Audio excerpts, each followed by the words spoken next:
آج ریسرچ کرنے کے بعد جو علوم لائے گئے، میں نے وہ علوم قرآن میں پڑھے، نام اگرچہ الگ الگ دیے ہوں، میڈیکل سائنس کی کتنی تھیوریاں میں قرآن سے آپ کو نکال کر بتاؤں۔ ایمبریالوجی جس کو کہا جاتا ہے، بچے کے پیدا ہونے کا سارا علم، ایمبریالوجی، یہ پورا قرآن نے اس زمانے میں بتایا ہے جب نہ سونوگرافی کی مشین تھی، نہ ایکسرا تھا، نہ سی ٹی سکین، کچھ نہیں۔ ماں کے پیٹ میں بچہ کیسے کیسے پلتا ہے، وہ ہو بہو وہی الفاظ آج میڈیکل سائنس میں موجود ہیں۔ یہ قرآن کے اندر وہ علوم موجود ہیں۔ اور علم نباتات جس کو کہتے ہیں بوٹانی، اور آرکیالوجی، آسٹرونومی، آسٹرالوجی، یہ الگ الگ علوم آج پیدا کیے گئے۔ آسٹرالوجی والے زمین کے ماہرین، فلکیات کے ماہرین زمین کے اندر کے خزانے کھوج رہے ہیں، اور قرآن نے وہ سب اس میں بتایا ہے۔ آسٹرونومی، ستاروں کا علم رکھنے والے بہت سارے ماہرین ہیں، سائنٹسٹ ہیں، وہ اب کے زمانے میں کھوج کر کے نکال رہے ہیں کہ ستارے کتنے بڑے ہیں، یہ کتنی طاقت کے ہوتے ہیں، ان کی عمر کتنی ہوتی ہے، اور یہ کب جا کر کے کہاں ختم ہوتے ہیں۔ بلیک ہولز کیا ہیں؟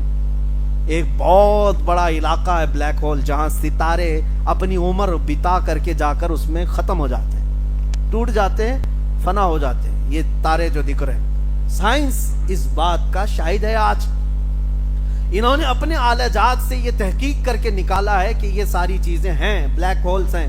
اور 1400 سال پہلے کون آسمان پر گیا؟ کون سے راکٹ گئے، کون سے جیٹ گئے، کون سے طیارے گئے؟ نہیں۔ ستاروں کے علم کے لیے کون سی مشین تھی؟ لیکن مصطفیٰ کی زبان سے یہ الفاظ نکل رہے ہیں، لا اقسم بمواقع النجوم۔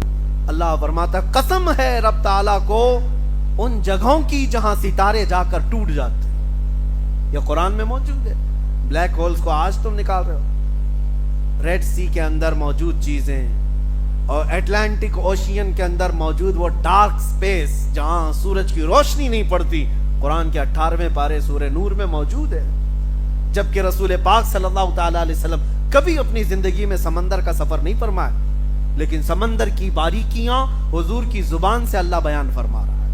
یہ قرآن کے علوم میں آپ کے سامنے رکھنا چاہوں گا انشاءاللہ۔